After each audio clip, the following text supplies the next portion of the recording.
Cayman Islands closer to forming a new government after two coalition deals fall through. And in sport, double Olympic sprint champion Elaine Thompson tastes defeat for the first time this season.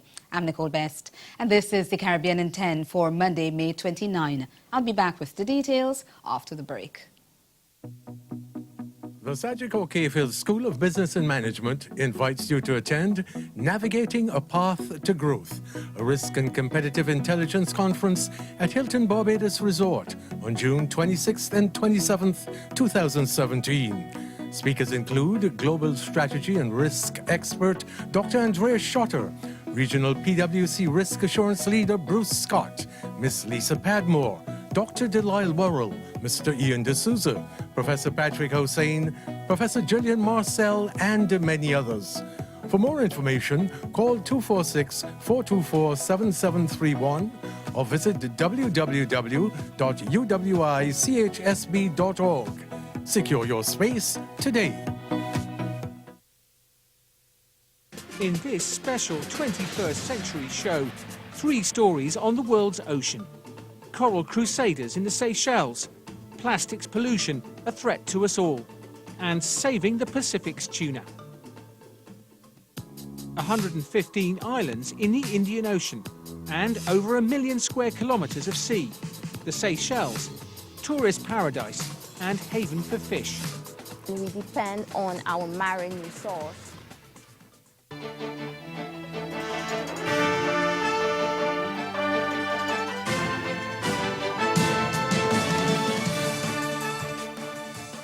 Following a series of deals made, then broken, it appears that Alden McLaughlin may remain Premier of the Cayman Islands.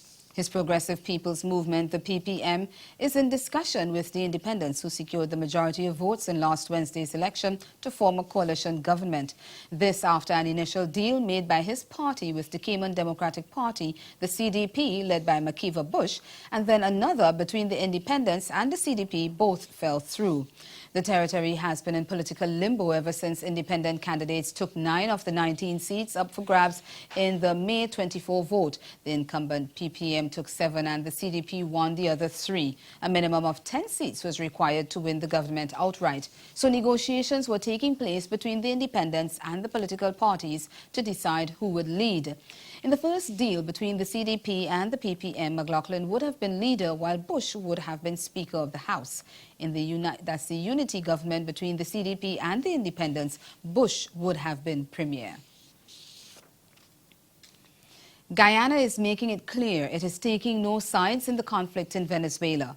Although the David Granger administration is willing to offer assistance to Caracas if needed, despite their border dispute, it says it has no desire to compound Venezuela's problems by joining one or other of the protagonists. The Nicolas Maduro government has been under internal and external pressure with almost daily anti-government demonstrations in recent weeks, some of which have turned deadly and violent.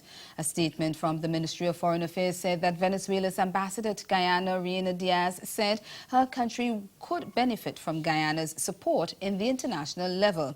But Vice President and Minister of Foreign Affairs Carl Greenidge urged dialogue among all stakeholders in Venezuela, including the government and the opposition. Still in Guyana, opposition leader Bara Jagdeo is encouraging sugar workers to continue to protest government's plan to cut back on sugar production. The David Granger administration has announced plans to keep only 3 sugar estates open. The government says it has already pumped billions of dollars into the ailing industry. But the opposition leader is urging the government to keep the sector as it is. He says based on government's revenue, the money used in the bailout is not a burden to the country. The announcement of the closure has fueled protest action by sugar workers across the country.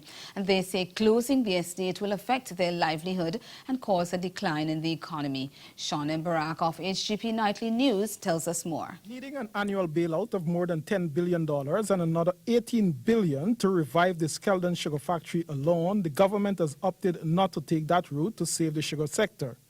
But opposition leader Bara Jagdeo is saying that the bailout route will have little or no impact on the coffers of the state. But that, if you look at it, it's a tiny fraction of the revenue collected so far and of the total of the 3 budgets that we have passed by that the government passed. Jack Dio further contends that the major problem is the government's focus on Gaisuku's indebtedness. Gaisuku cannot be a drag on the economy or causing the problems. It is their inept policies.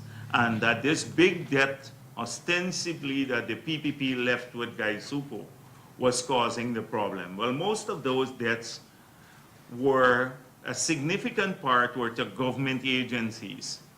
The GRA, NIS, and the others were long-term debts that were on the government's book.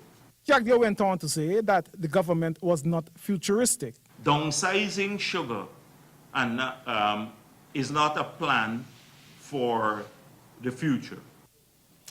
A 4.0 magnitude earthquake rattled Trinidad last night.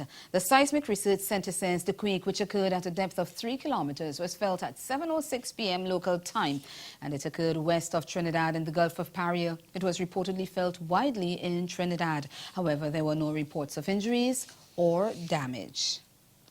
Do stay with us. Your Midday Sport is next.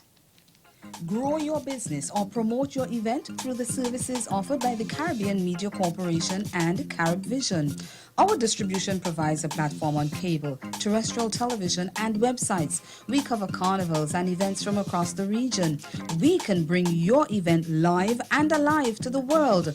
For music makers, program producers, businesses, we can expand your reach to in excess of 2 million households daily. Our other services include news updates to enhance your media products, studio space for program and development. We can facilitate the launch of new products and services and training. Contact us and we will help you unleash your creative ability, develop products and services, and provide the medium to watch them grow. Contact Loretta Skeet at cmccaribbean.com or call her 1-246-467-1044 or 1-246-253-3889. Call and book your carnival or event today.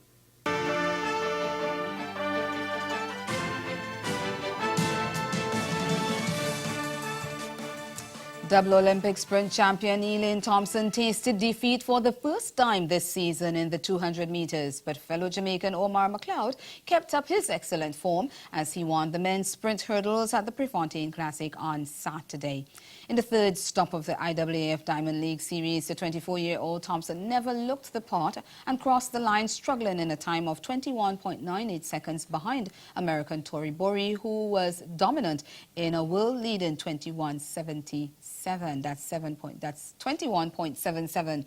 Bahamian Sean Miller-Ubu, the reigning Olympic 400-meter champion, also shocked Thompson to finish second in 21.91, running out of lane 8 in a star-studded event that also included Dutch sensation Daphne Schipper and American Allyson Felix. Bowie once repeated her victory from last year. Moving on now to horse racing, Jamaican rider Sean Bridgemohan produced a strong stretch surge with favorite Cowboy Culture to win the $100,000 Grand 3 Arlington Classic at Arlington Park on Saturday. Bridgemohan sat the 3-year-old Bay Colt off the pace in the mile and 16th trip before rousing him in the stretch and storming by the leaders to take the wire 5 3/4 lengths clear in a time of 1 minute 46.81 seconds. The victory was his second in the event following his 2012 success aboard Dale Roman's Silver Max. That's Caribbean in 10.